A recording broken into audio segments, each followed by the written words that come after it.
Hello, my friend. The world of magic, filled with legends and ancient tales, is opening its gates once again. Tonight, in the Gryffindor dormitory by the crackling fireplace, I will share another story with my friends. Join us, for the magic is about to come alive. The rain fell in slow, deliberate drops against the high windows of Hogwarts, tracing silver lines down the dark glass. It was late, long past the hour when even the most ambitious of students had extinguished their candles and surrendered to sleep. But deep within the castle, where the air was still and the torches burned low, a boy sat alone in the library, his fingers tracing the spine of a book bound in blackened leather. Tom Riddle had always been drawn to the quiet, not the kind of quiet that filled a common room after hours, nor the simple hush of a lesson well attended, but a deeper, more absolute silence, the kind that spoke of forgotten things. It was in such silence that knowledge lived, and knowledge, as Tom had long suspected, was the closest thing to power. He had grown up in a world that had tried to make him small, an orphanage, gray and stifling, where his name was nothing more than a whisper on a roster, where he had been expected to be just another child in a sea of the unwanted. But Tom Riddle had never been just another child. He had known, even before he understood what magic was, that he was something more. And now, at 16, with the castle of Hogwarts stretching endlessly before him, he felt closer than ever to proving it. The library at this hour was vast and endless, its shelves stretching high into shadows untouched by candlelight. He moved like a wraith between them, his footsteps soundless, his breath shallow. He did not belong to the world of those who slept in warm beds. His was a world of discovery, of secrets unearthed in the dark. It had taken him months to piece together the trail. A name, whispered once by an old absent-minded professor, a text half erased in the restricted section, a legend buried beneath centuries of dust. But now, at last, he had found it. The book was old, older than the school itself, perhaps. Its cover bore no title, only a crest that had long since faded, a serpentine curve barely visible in the worn leather. It smelled of damp stone and time, and when Tom opened it, the pages resisted, as though reluctant to reveal their knowledge. But knowledge could not be reluctant, not before him. The ink was faded, but legible, scrawled in a hand that spoke of a time long past. At first, it was little more than a recounting of old bloodlines, of wizards long buried and spells long forgotten. But as he read deeper, his heart quickened. There, in the curling script, lay the words he had been searching for. To those who seek eternity, know this: there is no death without sacrifice, no dominion without loss. A soul once divided is never whole again. He ran his fingers over the words, his mind racing. A soul divided. The concept was not new to him. He had long suspected that magic must hold the key to something greater than mere life. Wizards spoke of immortality in whispers, in riddles and half-truths, as though it were something unattainable. But Tom Riddle did not believe in unattainable things. He turned the page, and the words seemed to shift in the dim light as though alive beneath his gaze. The book spoke of a magic older than any he had encountered, magic that did not grant eternal life, but something far more insidious, an existence stretched beyond its natural course, a self preserved in fragments. The whisper of rain against the windows was the only sound as he read. The torches burned low, their light flickering, as though uneasy in the presence of what had been written.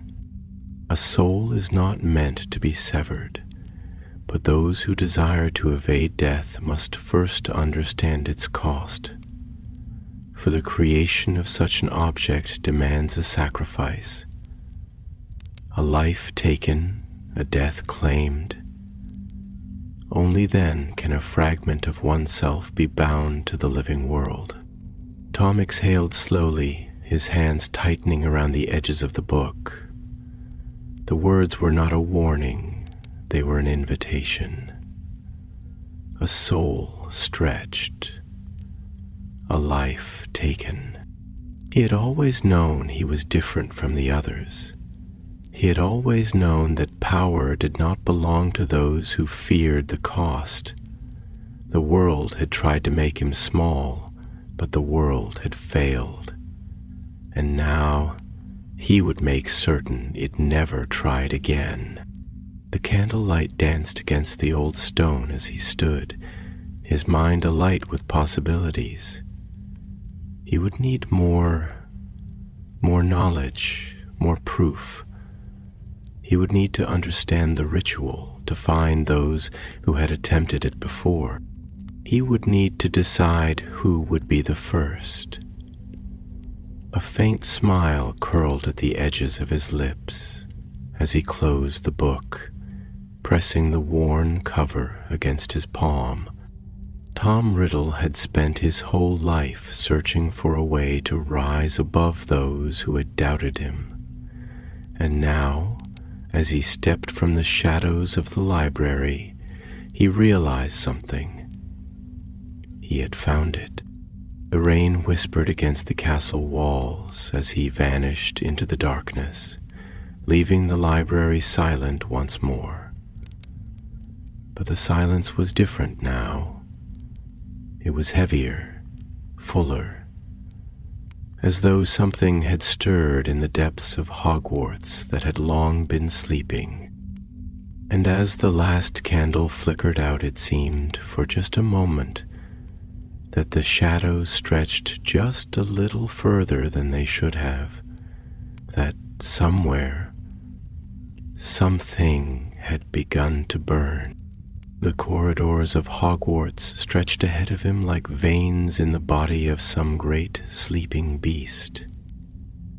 The air was thick with the scent of damp stone, parchment left too long in the open, the ghostly remnants of old magic clinging to the very mortar that held the castle together. Tom moved through the dark like a shadow, his footsteps silent against the worn flagstones, his thoughts threading themselves into the silence, deepening it, as though his very presence was pulling the darkness closer, whispering to it, feeding it. The book lay heavy in his hands, its weight more than mere leather and ink. It was a presence, a promise, a whisper from some forgotten corner of time, from minds far older than his own, minds that had touched the edges of eternity and left behind the language of their suffering.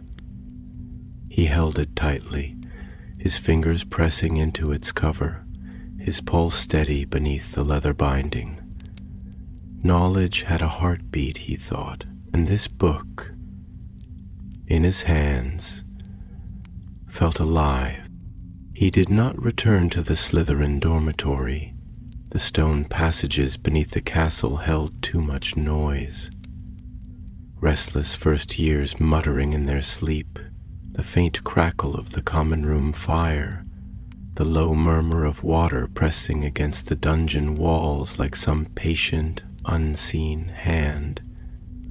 Instead, he turned towards the high towers, where the night pressed harder against the windows, where the air was thinner, colder, where the world seemed smaller, farther away.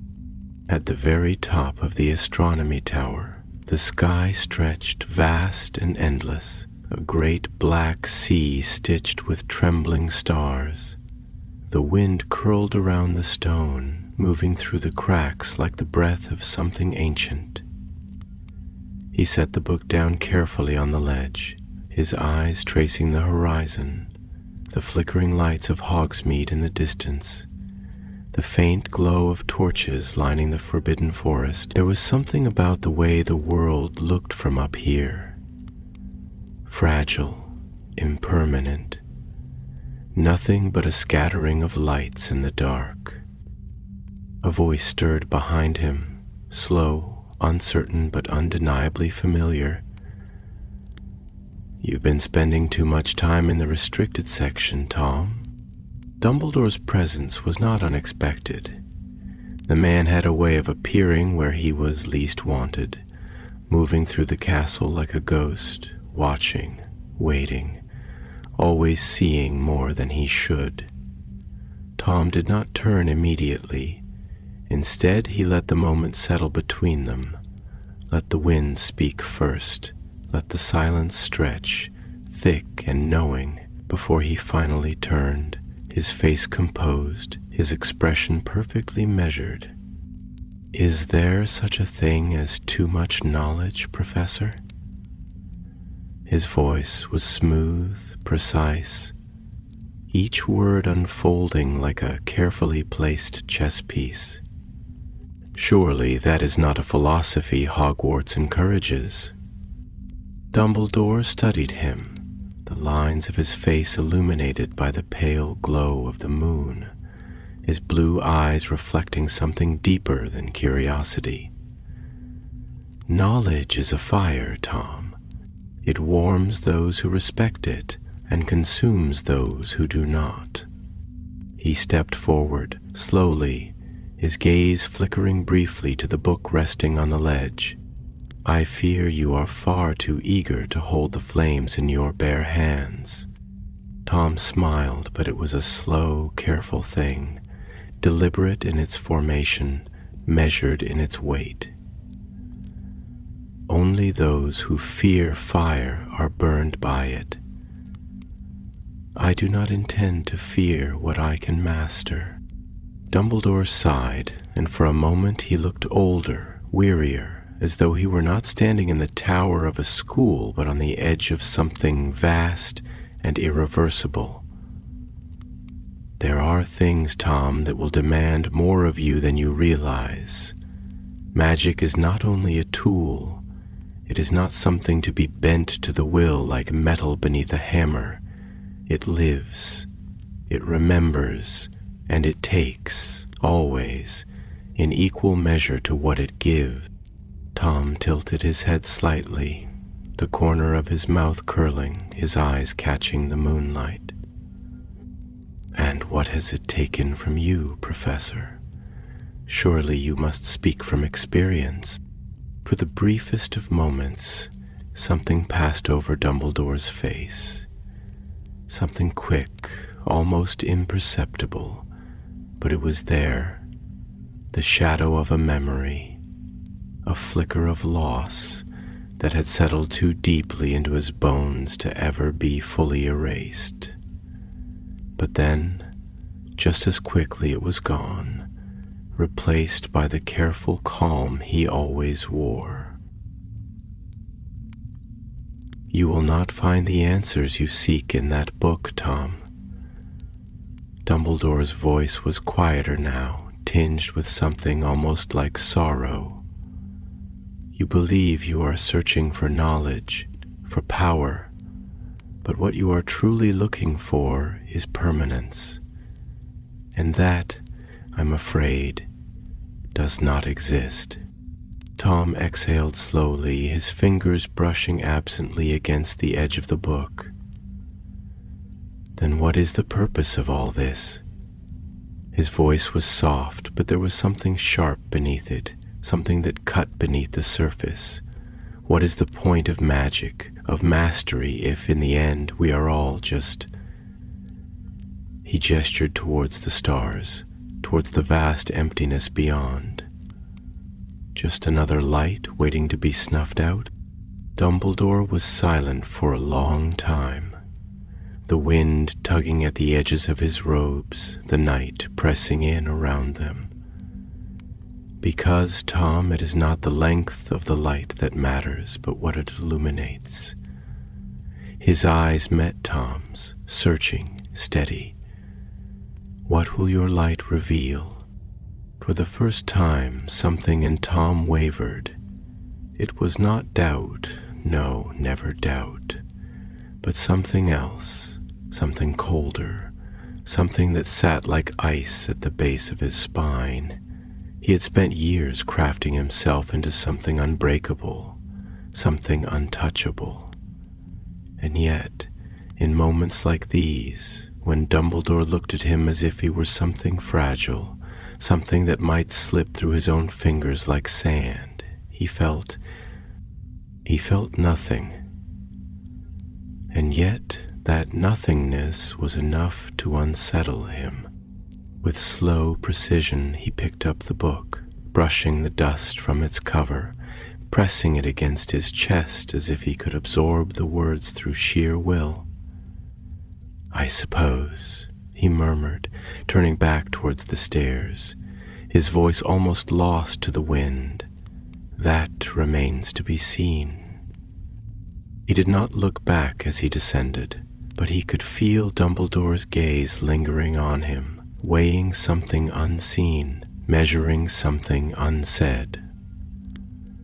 The wind howled through the tower, swirling in the place where he had stood, as if the castle itself had been holding its breath, waiting, listening. Somewhere in the distance, a thundercloud rumbled, low and threatening, a promise yet to be fulfilled. And deep within the castle, beyond the stone and the whispers of the past, something stirred. The corridors twisted endlessly before him, their walls lined with centuries of secrets, their shadows stretching unnaturally as the dim torchlight flickered against the damp stone. The air in these forgotten passageways of Hogwarts was thick, weighed down by the centuries, infused with the breath of countless ghosts, both those who had died and those who had merely faded from history, their names erased by time, their ambitions lost to the dust. The castle seemed to exhale around him, the very stones whispering in a voice only he could hear, a voice that spoke not in words, but in the hush of the dark, in the weight of the unseen, in the slow, measured silence of something ancient watching from beneath the surface. Tom moved with careful precision, his footsteps measured, his grip firm around the book pressed against his ribs, as though he feared it might be torn from him by the very air itself. There was a feeling here, a presence that existed just beyond perception, not quite a force, not quite a voice, but something heavier, something that filled the space between breaths, something that had long since learned the patience of eternity. He could feel it pressing against his skin, curling around the edges of his thoughts, a thing older than the castle itself, watching. He wondered, not for the first time, if the castle had always been awake, if its bones had always hummed with this quiet, lingering awareness, or if, perhaps, it had only begun to wake for him.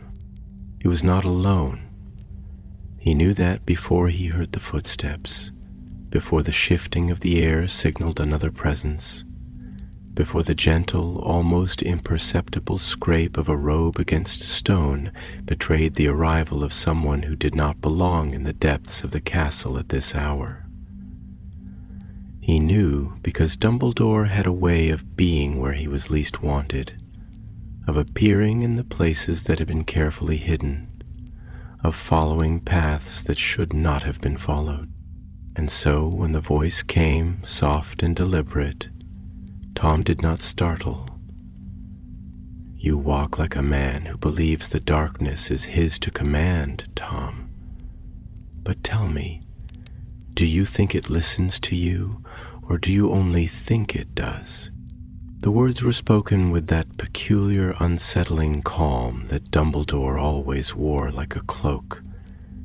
Never urgent, never sharp, never heavy-handed, yet undeniably piercing, slipping beneath the surface of a conversation like a knife that had already drawn blood before it had even been felt. Tom turned, slow and composed, his expression unreadable, his fingers tightening ever so slightly around the book he held. The torchlight cast strange shadows against Dumbledore's face, accentuating the deep lines around his mouth, the thoughtful creases at his brow, the sharp blue of his eyes, which gleamed like the reflection of something distant, something neither entirely warm nor entirely cold, but something vast, stretching beyond the limits of what could be understood.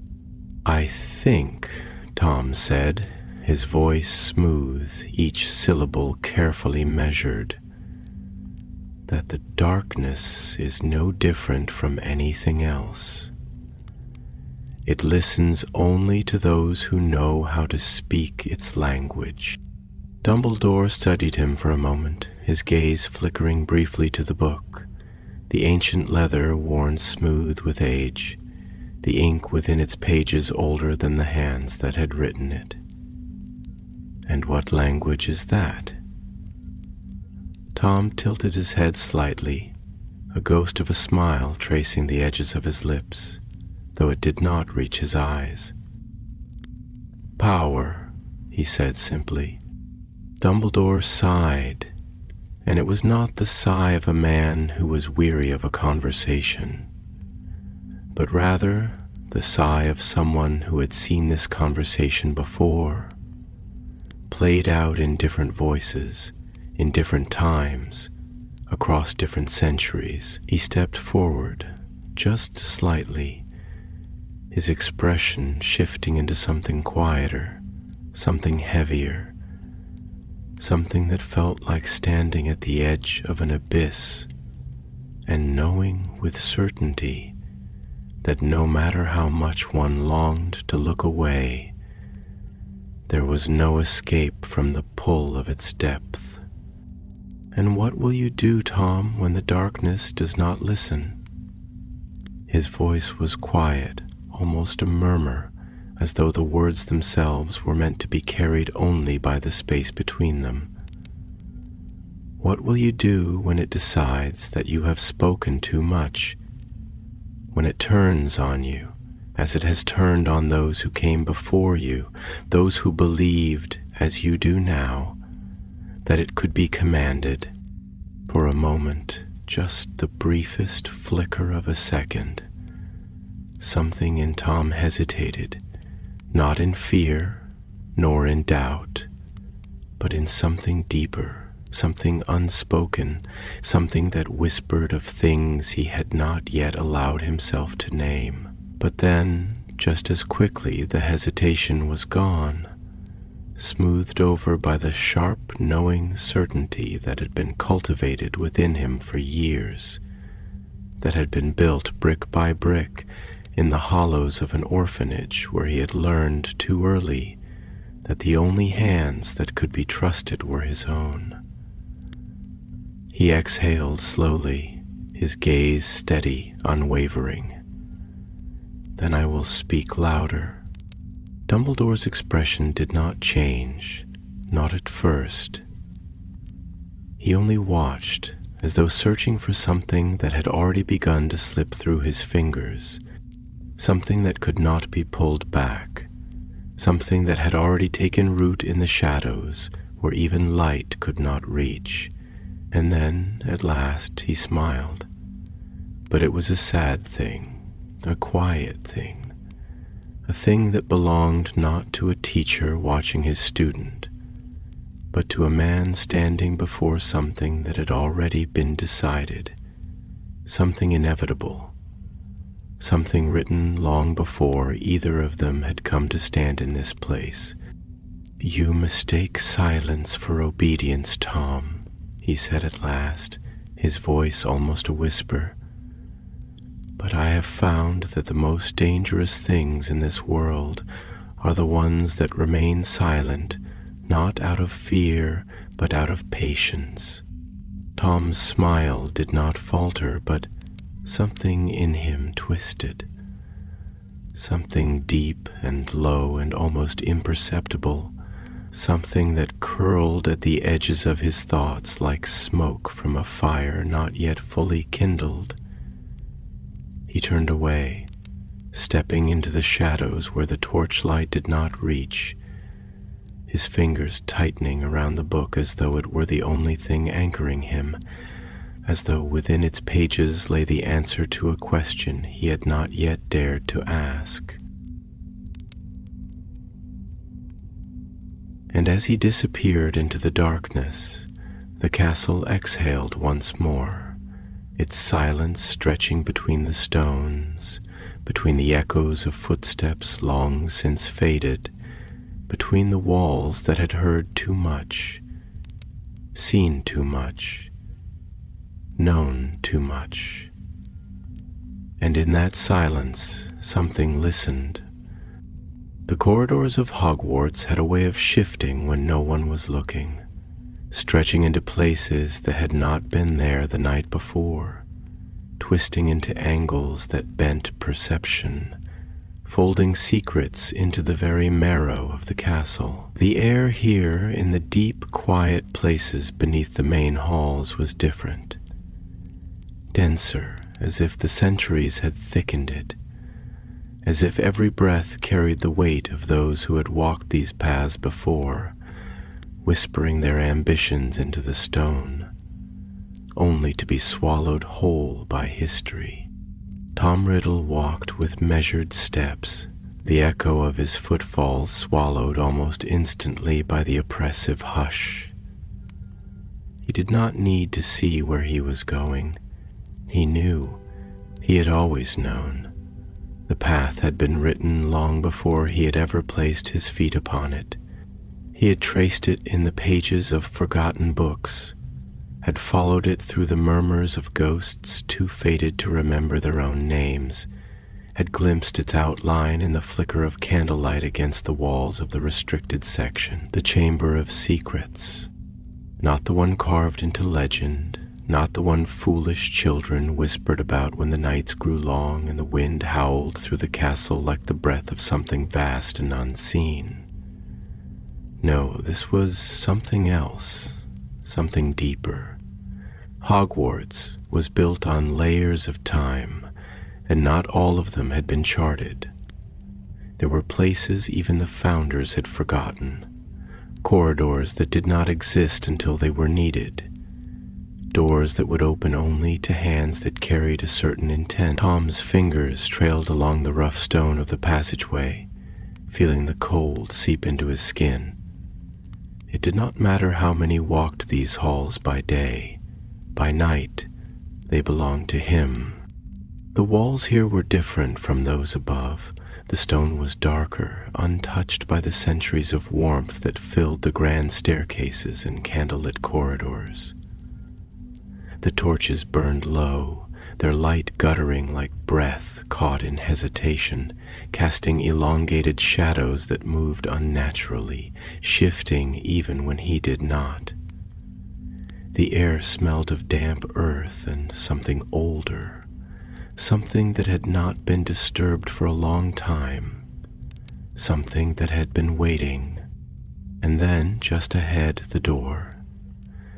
It was unmarked, almost unremarkable, save for the way the air seemed heavier around it, pressing inward, as though the very space it occupied was reluctant to exist.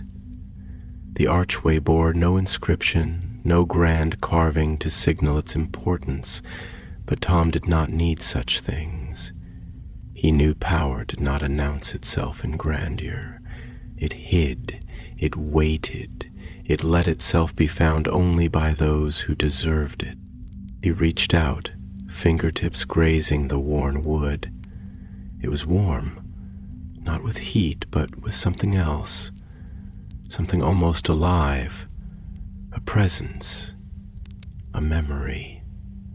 And then, do you believe, Tom, that doors open for you simply because you wish them to? The voice came from behind him, quiet yet yielding, the kind of voice that did not need to be loud to command attention. Tom did not turn immediately. He knew who it was. The old man had a way of appearing in places he should not be, as if the castle itself guided him towards the moments that mattered most. Some doors, Tom said at last, his fingers still resting against the wood, do not need to be opened. They only need to be remembered.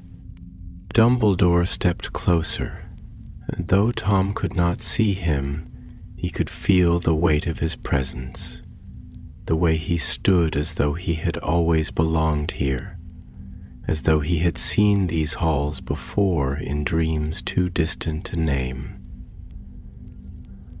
That is an interesting philosophy, the old man murmured, and yet history is filled with those who believed the same.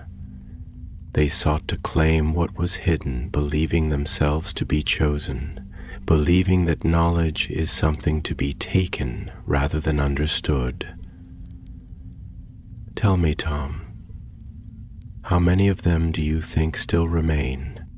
Tom allowed a small smile to form at the corner of his lips, though it did not touch his eyes. Perhaps they were simply unworthy.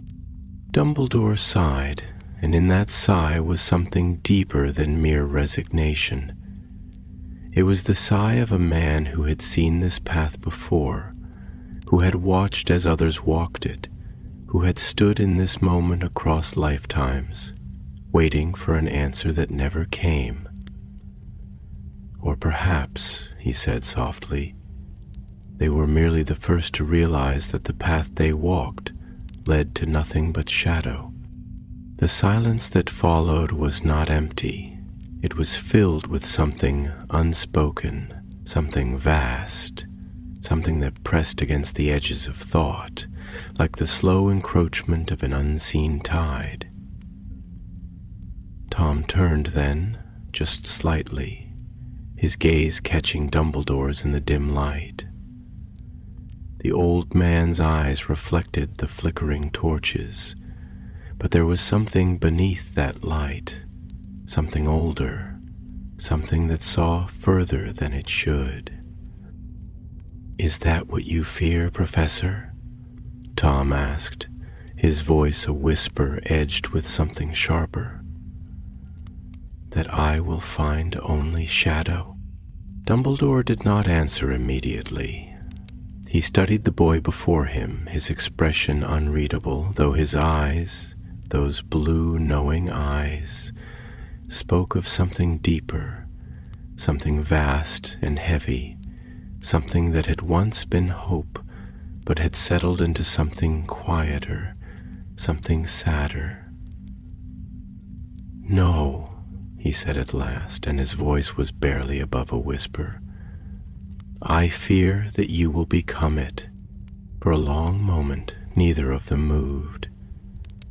The torches flickered, the shadows swayed, and somewhere in the deep places of the castle, the walls listened. Then, slowly, deliberately, Tom turned back to the door. He placed his palm flat against it, fingers splayed, and the warmth beneath the wood pulsed against his skin like a second heartbeat.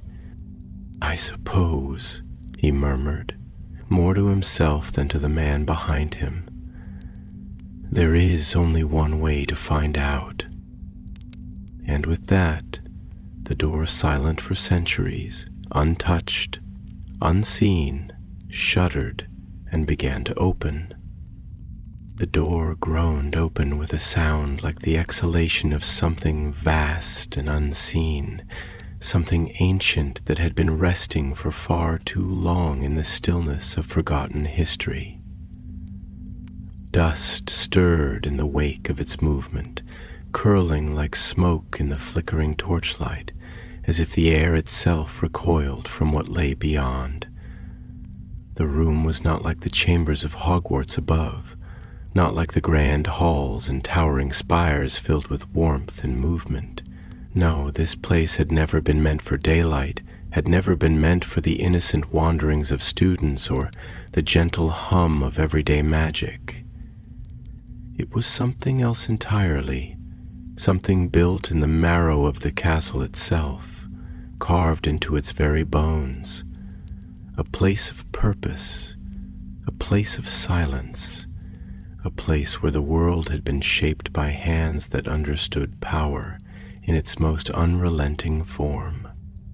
Tom stepped forward, and the stone beneath his feet felt different, denser, as though it had been pressed down by centuries of weight, by the heaviness of forgotten knowledge, by the remnants of magic that had not dissipated, but had instead sunk into the walls, seeping into the very foundations of this place, like ink spilled upon parchment. The air was thick with something he could not name, something that was neither entirely magic nor entirely memory, but something that existed in the space between.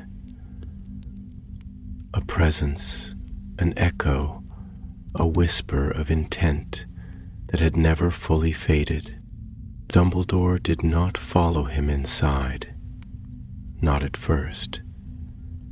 The old man stood in the threshold, his silhouette framed by the dim torchlight, his expression unreadable, but Tom could feel his presence, the way it loomed at his back like an unspoken warning, like a barrier between what he was now and what he was becoming.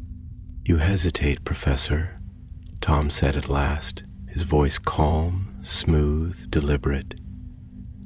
He did not turn, did not need to see the expression on Dumbledore's face to know what it was.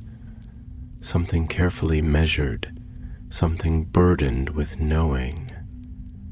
"Are you afraid of what you might find here?" Dumbledore's steps were slow, measured, as he finally crossed the threshold.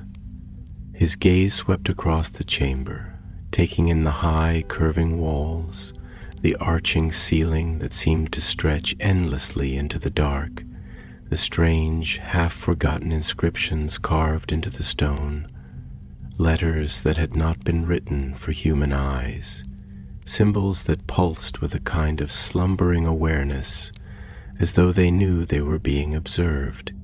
"Not afraid," he said after a long pause, his voice quiet yet steady, cautious. "There is a difference."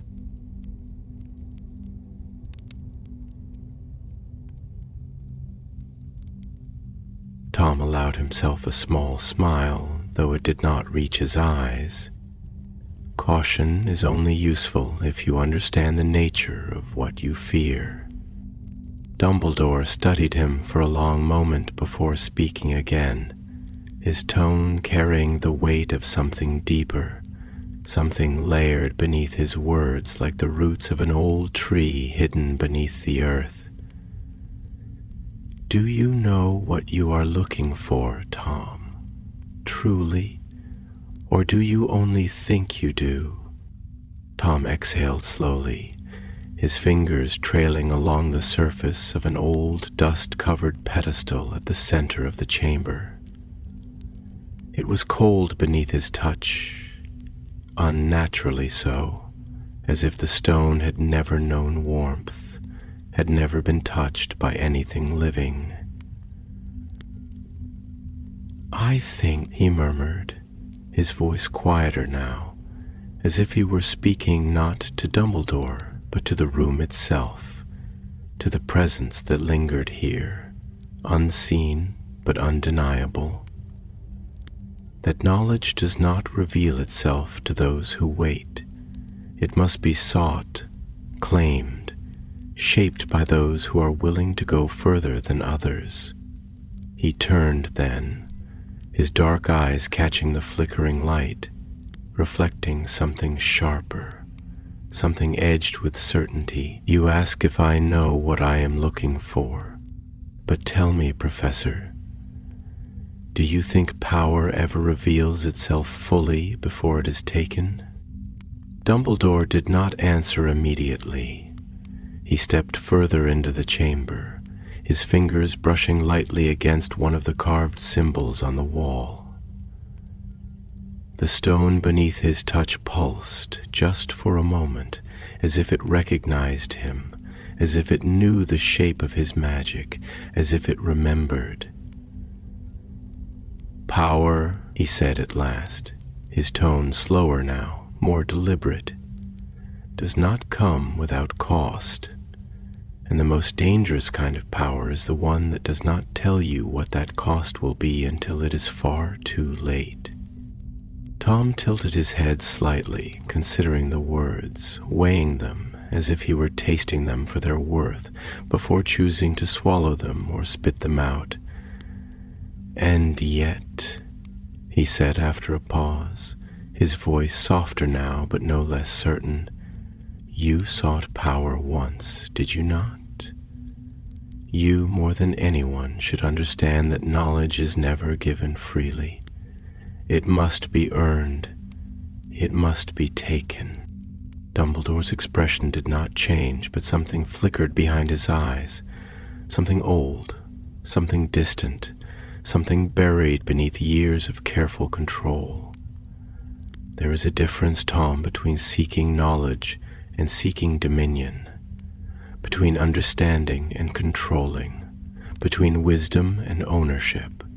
Those who do not recognize that difference often find themselves chasing something that does not belong to them."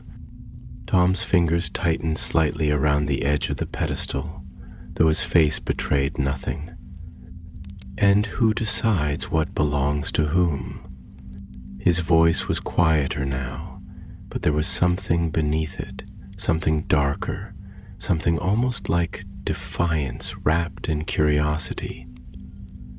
"Those who write history? Those who survive long enough to claim it?" Dumbledore let out a slow breath, his gaze heavy, his presence filling the chamber like something vast and unseen. "Those who remember," he said finally, his voice almost a whisper, "and those who understand that not everything worth having is meant to be possessed." Tom did not answer, not immediately. He turned back to the pedestal, brushing away centuries of dust with the edge of his sleeve. The inscriptions carved into it were deeper here, more intricate, filled with lines and curves that twisted upon themselves in ways that should not have been possible. The language was unfamiliar, and yet, in some strange way, he felt as though he recognized it. Not in words, not in meaning, but in intent. There was something here, something waiting, something that had been left behind, not to be found, but to be remembered. And as the last of the dust fell away, as the inscriptions gleamed faintly beneath the touch of torchlight, the air in the room seemed to shift, to breathe. Something had awakened. The chamber seemed to breathe, not in the way a living thing does, but in the slow, shifting weight of a space that had been waiting to be disturbed, in the quiet pulse of old magic stirring from its long slumber. The walls, dark and smooth with age, held no torch brackets, no sconces to house flames, and yet there was light, a pale silvery glow that pulsed softly from the inscriptions now exposed beneath Tom's careful touch. It was a cold light, the kind that did not warm but instead cast everything in sharp relief, its glow curling around the edges of the room like the ghost of something unfinished. Dust hung thick in the air, disturbed by the slow movement of breath and footsteps, catching in the dim glow like suspended stars, as if the chamber itself had been sealed away from time, untouched by the world above. The air was heavy, pressing inward, as though the space had grown accustomed to solitude and did not welcome intrusion. There was a silence here, thick and absolute, not the kind found in the empty halls of Hogwarts at night, but the kind that lingers in places forgotten, in spaces where words have been swallowed whole and left to decay without an echo. Tom exhaled slowly, his breath barely visible in the strange light, his fingertips tracing the deep grooves of the carved runes on the pedestal before him. The language was ancient, older than anything he had studied, older than even the texts hidden in the restricted section. But he did not need to understand the words to feel their meaning.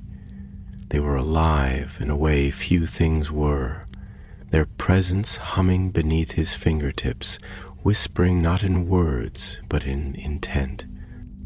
Dumbledore stood behind him, his robes still, his hands folded before him as if he too could feel the weight of something long forgotten pressing against the very air they breathed.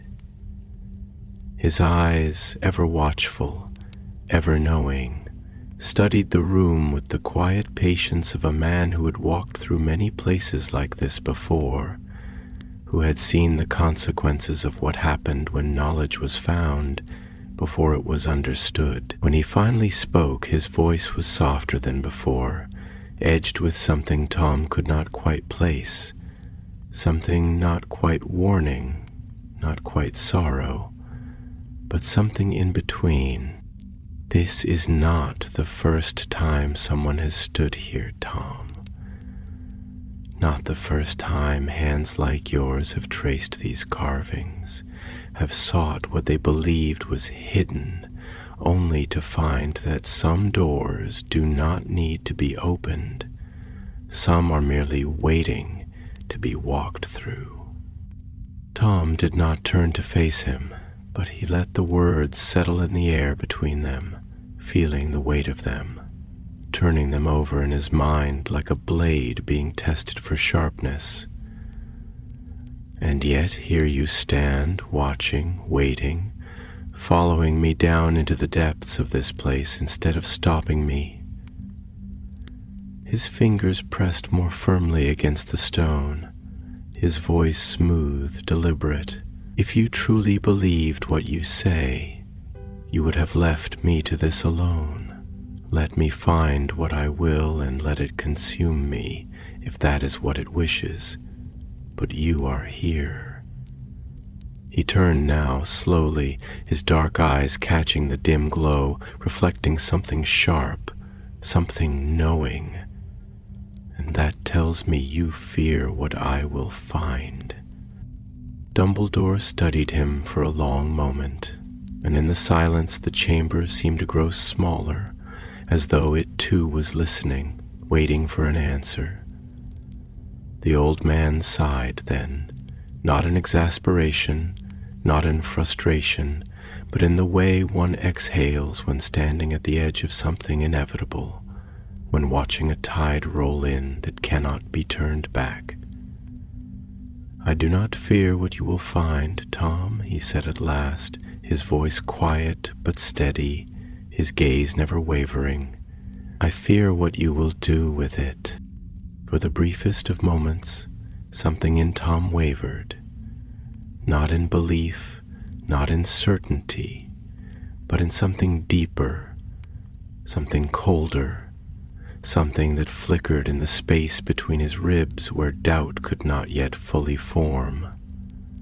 But then, just as quickly, it was gone, smothered beneath the weight of his own conviction, buried beneath the understanding that he had long since left behind the notion that anything in this world was beyond his reach. He turned back to the pedestal, letting his palm rest flat against its surface, feeling the hum of something waiting beneath the stone, something pressing against the barrier of what could be known. "Knowledge is neither good nor evil, Professor," he murmured, his voice softer now, almost thoughtful. "It simply is. It is only those who wield it that shape its purpose." He glanced over his shoulder then, his expression unreadable, and those who fear it are always the ones who have already decided what it means before they have even seen it for themselves. Dumbledore's gaze did not falter, but there was something in it that sharpened, something that carried not anger, not disappointment, but something quieter, perhaps understanding, perhaps sorrow, perhaps simply the patience of a man who had seen far too many doors opened that should have remained closed. "The most dangerous kind of knowledge, Tom," he said after a long pause, "is the kind that whispers to you in your own voice, that makes you believe it was always meant to be yours."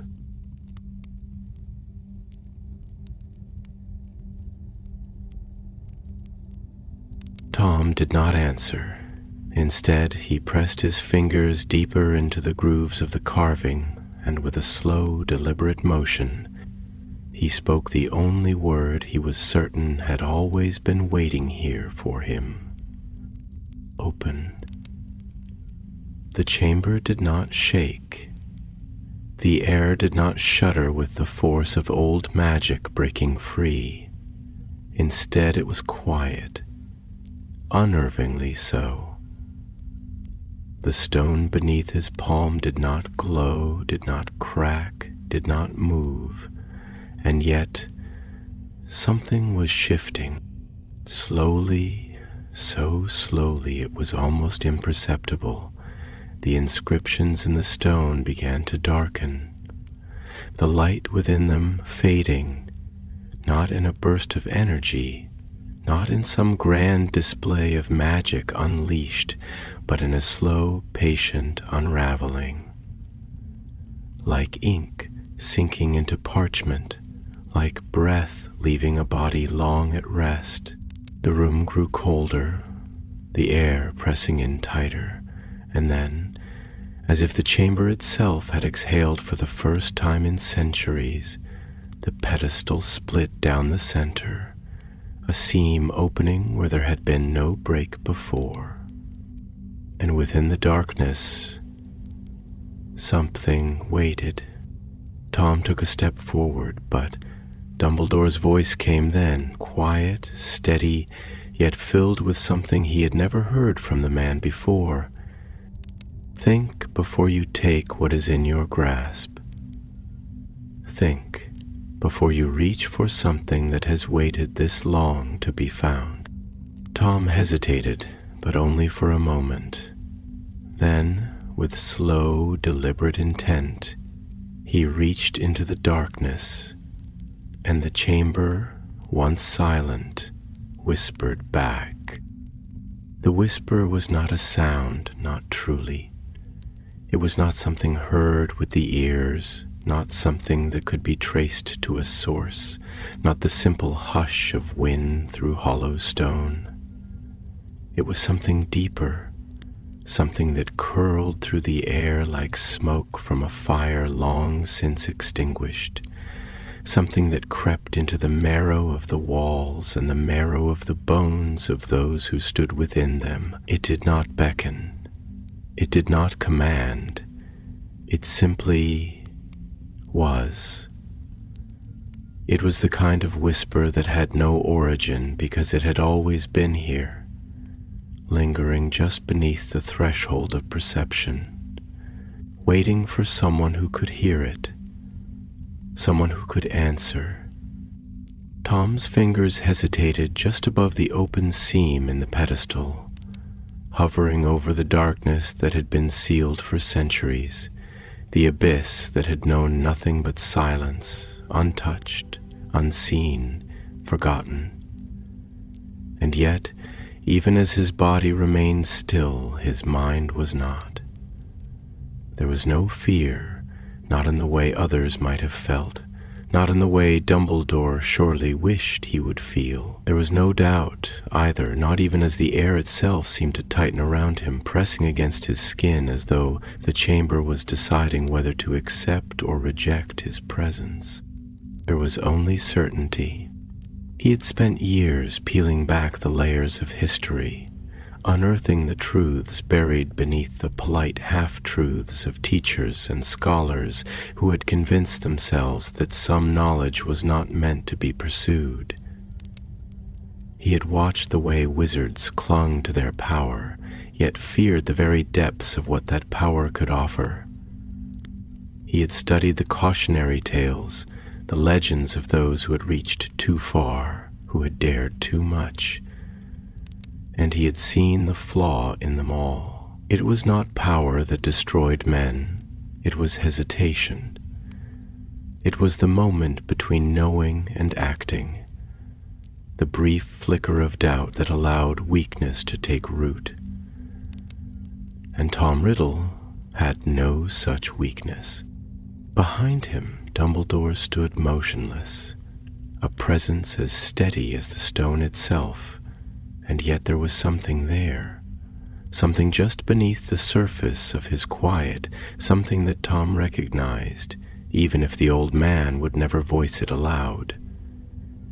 It was not the fear of the unknown that lurked in his silence, nor the dread of what lay within the pedestal.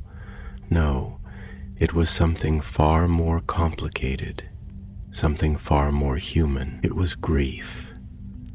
It was the kind of grief that had nothing to do with death and everything to do with knowing that the path before them was already set, that there were some words that could be spoken, some truths that could be laid bare, but that none of them would change what was to come. Tom turned his head slightly, just enough to see Dumbledore in the dim, flickering light. The old man's face was lined with something that did not quite reach sorrow, but it was close, something that settled between resignation and hope, though neither could claim full victory. The silence stretched between them, thick, tangible, humming with the weight of the moment, before Tom spoke. His voice smooth, deliberate, slow. "You once told me," he said, his words curling through the air like ink spreading through water, "that the most dangerous knowledge is the kind that whispers in your own voice. But tell me, Professor, do you know what is more dangerous than that?" He paused, allowing the space between them to stretch thinner, to press in tighter before he continued, his voice softer now, almost reflective, the kind of knowledge that stays silent, the kind that lingers just out of reach, waiting to be claimed, waiting to be understood, waiting for someone who is not afraid to listen. Dumbledore did not answer at once, and for a moment the chamber seemed to hold its breath, waiting as the old man's gaze remained steady, unreadable. When he did speak, his voice was quiet, and yet it carried through the space between them like something weighted, something measured, something that had been spoken before in another time, to another boy, in another place where choices had once been made that could not be undone. "There is a reason," he murmured, "why the world forgets certain things. Not because they are weak, not because they are unworthy, but because they do not know how to bear them. Power is not a tool, Tom. It is not a thing to be claimed like a prize, not a weapon to be forged into whatever shape one desires. It is a tide, and those who believe they can master it will always find in the end that they have merely become part of it. Tom let the words settle, feeling them against his mind like the edge of a blade held just close enough to the skin to be felt, but not yet deep enough to cut. He tilted his head slightly, his fingers still hovering over the darkness, his breath steady, controlled. "And yet," he said slowly, his voice soft, almost thoughtful, "those who fear the tide never leave the shore. A flicker, just a flicker, of something unreadable passed through Dumbledore's gaze. And then, as if to punctuate the moment, the chamber shifted. It was not a movement of stone, not a quake of magic bursting free from its prison, but something quieter, something deeper. The whisper returned, not louder, but closer, curling around Tom's skin, pressing into the space beneath his ribs, settling into the hollow places of his thoughts like something that had always been there, waiting for him to recognize it. He did not hesitate. His fingers brushed against the darkness within the pedestal, and the moment they did, the air shifted again, colder now, heavier. A pulse ran through the room, not violent, not forceful, but undeniable, like the slow heartbeat of something that had been sleeping for a very long time and was now at last waking. Something was in his hand, and it was not cold, not warm, not solid in the way that objects were meant to be. It was something in between, something that did not belong entirely to the realm of the living, nor to the void that waited beyond it. The shape was indistinct, shifting, flickering, as if it were struggling to decide what it was meant to be. It did not glow, not in the way a magical artifact should, not in the way enchanted objects pulsed with contained energy. It simply was. And yet, it was not inert. Tom could feel it. It did not whisper, did not hum, did not call to him like the artifacts of legend that wizards so often sought. It did not beg to be wielded, did not demand to be used. It merely existed, resting in his palm with the patience of something that had always been waiting for a hand to hold it, for a mind to understand it, for a soul to claim it. And in that moment, Tom knew, without hesitation, without uncertainty, that it was his. He lifted it slightly, turning it in his fingers, watching as it shifted, as though responding to his touch, as though adjusting to him. Dumbledore had not moved, had not spoken, and when Tom glanced at him, he saw something strange in the old man's face. Something deeper than caution, something that might have been recognition. The silence stretched between them once more, and this time it was Tom who broke it.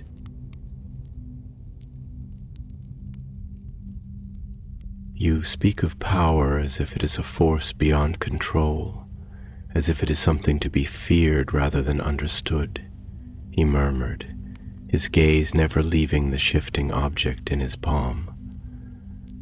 "But what if it is neither? What if power is not something that consumes, not something that drowns, but something that waits? What if it is merely a door?" His lips curled slightly, something knowing in the gesture. "And what if the only difference between those who are destroyed by it and those who master it is the willingness to step through?" Dumbledore exhaled slowly, watching him. watching the object in his hand, watching the door that had been opened in the space between them. And in the depths of the chamber, the whisper did not fade. It remained, waiting. The chamber remained unchanged, and yet everything had shifted. The moment Tom's fingers closed around the object, the air seemed to thicken, pressing inward as though the walls themselves were leaning closer to listen, as though the castle, ancient and ever watching, had taken notice of something that should have remained undisturbed. The silence deepened, heavy and expectant, a pause in the very breath of the world, as if reality itself had been disrupted by what had just transpired. In his palm the object pulsed, not with heat, not with light, but with something else, something subtler, something quieter, a resonance that hummed beneath his skin, threading through his veins like ink spilled in water, curling through the spaces between thought and instinct, between past and future.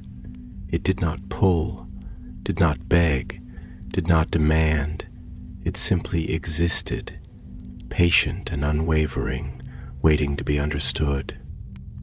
Tom turned it slowly, watching the way it shifted in the dim light, neither fully solid nor fully intangible, its form flickering between presence and absence. It was like holding a shadow, like cupping the ghost of something too vast to be contained in the palm of a mortal hand, and yet it did not resist him, did not slip away. It belonged here. It belonged to him. Dumbledore had not moved, though his expression had darkened, his gaze sharp with the quiet weight of understanding. He stood like a man who had seen this moment before, who had walked these halls in some distant dream, who had witnessed in the depth of his foresight the unfolding of a choice that had already been made. His robes, heavy and worn by time, did not stir, and yet he seemed almost like a figure out of place, as though he were standing not within the chamber itself, but on its edge, half in shadow, half in light, caught between past and present, between knowledge and regret. You do not even question it, do you? The old man's voice was softer than before, but there was something beneath it, something heavy, something almost sorrowful. You do not wonder what it is, what it was meant to be, whether it was ever meant for human hands at all. You simply take it as though you have always known it would be yours, as though possession is the only measure of understanding. Tom's lips curved slightly, though his fingers did not loosen their grip on the artifact. His gaze flickered up, dark and steady, his expression unreadable but laced with something sharp, something knowing. What use is a question when the answer is already known? He murmured, tilting his head slightly as if studying the old man as one might study a chess piece, weighing its position, its purpose, its inevitable move. Would you have me hesitate? Would you have me pause and wonder whether I am worthy, whether this was meant for me? Tell me, Professor, what is meant for any of us? Are we given a right to knowledge, or do we carve it out for ourselves? He exhaled slowly, deliberate, measured, as though savoring the words before speaking them. You call it possession, but possession implies taking. This is not something I have taken. This is something that was waiting to be found. Dumbledore's gaze did not waver, and yet there was something there, something that flickered briefly in the depths of those ancient blue eyes, something that might have been recognition, or perhaps merely the quiet sorrow of a man who had seen too many roads lead to the same end. "And do you believe," he asked, his voice no longer just a question, but something deeper, something layered, that everything waiting to be found is meant to be claimed. Tom's fingers tightened slightly, just enough to feel the subtle shift of the object beneath his grip, as though it had adjusted to him, as though it had settled into his hold with the quiet certainty of something inevitable. Not everything, he admitted, though his tone was devoid of doubt. Only what one has the will to claim. Dumbledore sighed, and it was the sigh of a man who had heard this argument before, not in these words, not in this voice, but in the echoes of the past, in the ghosts of choices that had already been made. His eyes flickered to the artifact, and though he made no move to take it, there was something in the way he looked at it that suggested he had seen things like it before, had seen what they did to those who held them. Power does not change the nature of a man, Tom. It only reveals it. His voice was quiet now, almost distant but no less firm. And those who seek it without restraint, without understanding, without fear, do not realize what they have become until it is far too late. Tom studied him for a moment, his expression unreadable, his grip on the object still unwavering. He tilted his head slightly, thoughtful but not uncertain. "You speak of restraint," he murmured, his voice low, even, almost indulgent, as though it is a virtue. But restraint is only the word used by those who fear their own potential. It is the comfort of those who choose to remain small, who would rather be contained than risk becoming something greater. You call it understanding, I call it hesitation. He turned the artifact in his palm again, feeling its weight, or lack thereof, against his skin. And you say power reveals the nature of a man. Perhaps. But have you ever considered that it also creates him? Dumbledore's lips parted slightly, as if to answer, but no words came at first. Instead, he simply looked at Tom, and for the first time there was something else there, something beyond caution, beyond wisdom, beyond even sorrow. It was not anger. It was not disappointment. It was something deeper. "You think you are shaping yourself," the old man said finally, his voice quieter than before, steadier, as though he were speaking not just to Tom, but to the walls of the chamber, to the castle itself, to the whispering magic that lingered in the stone. "You think you are forging something new. But tell me, Tom, how can one shape something that has already been decided? How can you become anything at all if the only path you walk is one that was written before you even stepped upon it?" Tom felt the words settle into the air between them, felt them press against his thoughts like the weight of something just beyond reach. But there was no hesitation in him, no faltering, no pause. He exhaled slowly, letting the silence stretch before answering. "Then perhaps the real power," he murmured, his voice almost thoughtful, almost soft, "is not in walking a different path. Perhaps it is in knowing that the path does not matter at all. Perhaps power is not about choice. Perhaps it is simply about having the strength to walk forward regardless." Dumbledore's gaze darkened slightly, and though he did not speak, something passed between them, something unsaid but no less present, something that would linger long after the words had faded. The chamber, cold and watchful, had not changed. And yet, in that moment, everything had, and in the silence that followed, the whisper did not die. It only grew quieter, settling into the bones of the castle, into the stone beneath their feet, into the walls that had heard too much and would never forget. The chamber did not stir. It did not creak beneath the weight of time or shift in protest against the presence of those who should not have been here. It simply was. The air within it stagnant yet watching, the dust in its corners undisturbed yet listening.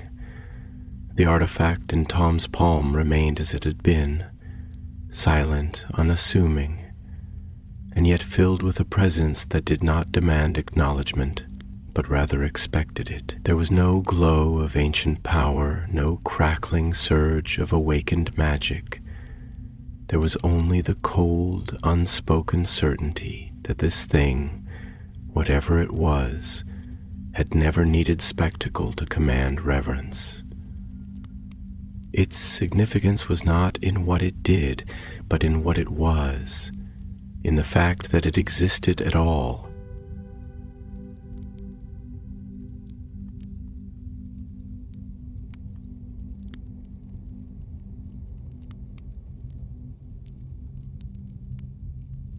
And that was enough.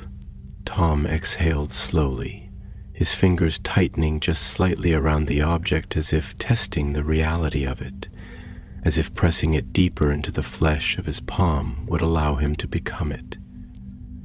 There was no fear in his mind, no hesitation in his thoughts, only the slow unraveling of realization, the quiet hum of understanding curling through him like a tide, pulling back to reveal what had always been buried beneath the surface. This was not power given, it was power discovered, power that had waited to be recognized.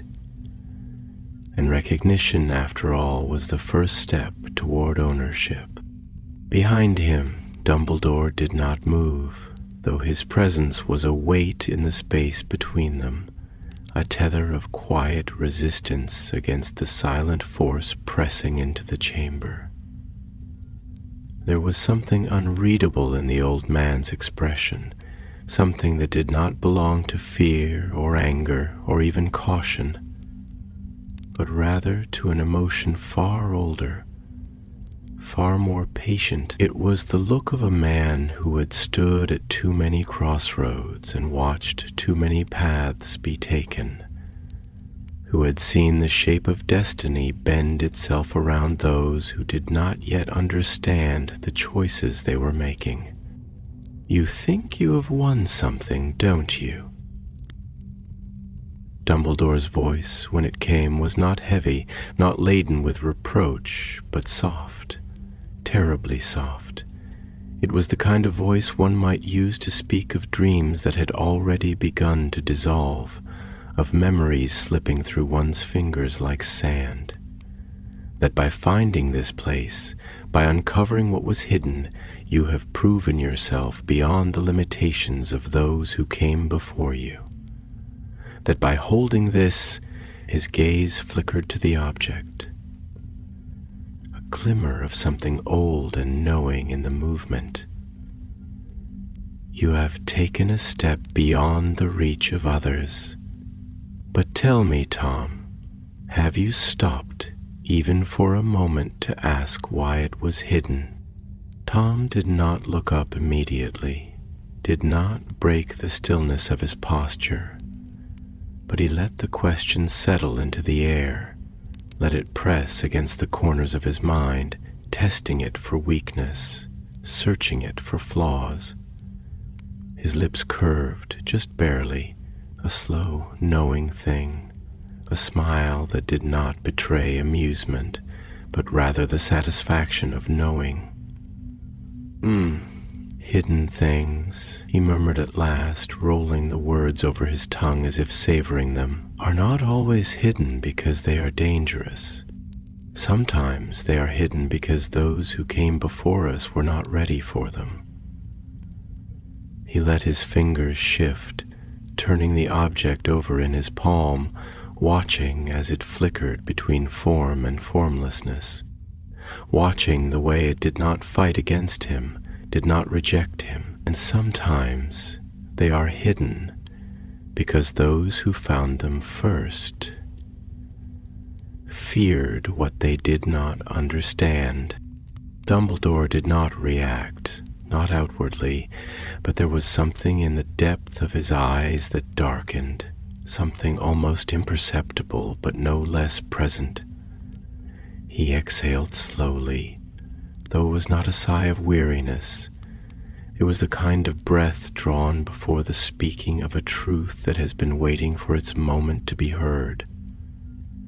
"That is the answer of a man who believes himself to be different," he said, the words slow, deliberate, edged with a quiet finality. "The answer of someone who sees fear in others and calls it weakness, who looks at the mistakes of those before him and believes he will not share their fate.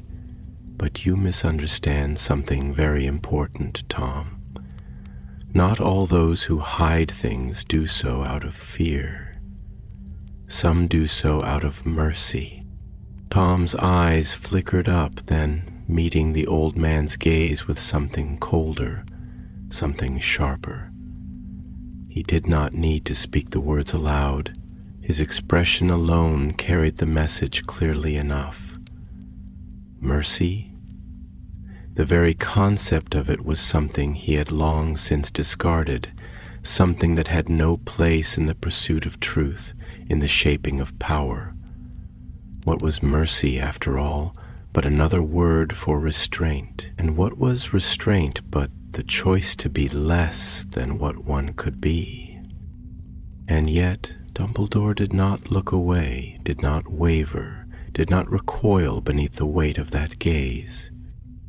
Instead, he stepped forward, slow and deliberate, until the space between them had narrowed, until the silence felt as though it had wrapped itself too tightly around the chamber, pressing into the very air they breathed.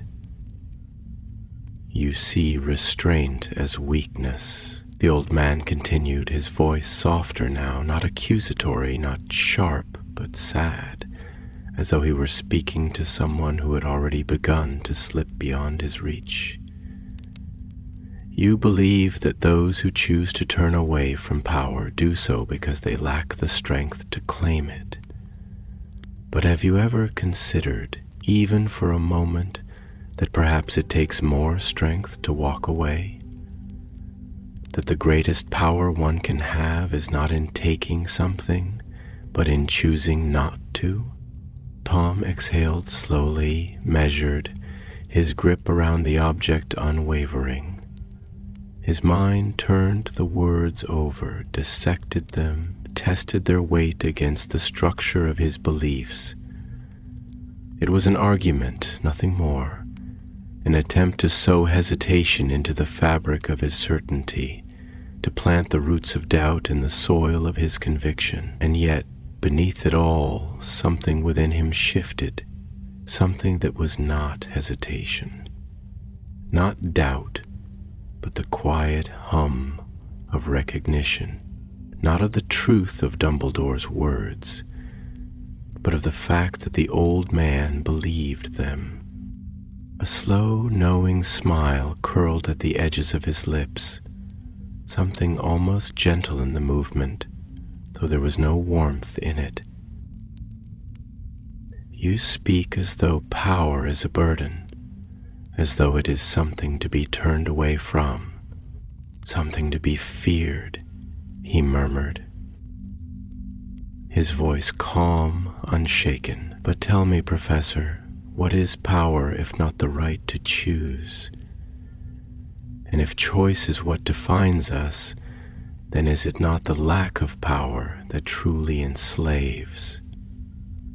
You speak of those who walk away, of those who choose restraint, but tell me this: when has restraint ever changed the world?" Dumbledore watched him for a long moment, and in that silence, the whisper in the chamber seemed to grow quieter, softer, as though listening, as though waiting for the inevitable. And when the old man finally spoke, His voice was not angry, not forceful, but unbearably quiet, unbearably knowing. And when has power alone ever saved it? For the first time, Tom did not answer immediately. The words curled around him, wrapped themselves through his thoughts like something insidious, something waiting to take root. But he did not let them. He would not let them. He exhaled, closing his fingers more tightly around the artifact, feeling the way it pulsed in response, feeling the weight of what had been found. The choice had already been made. The chamber, still and silent, knew it, and so did he.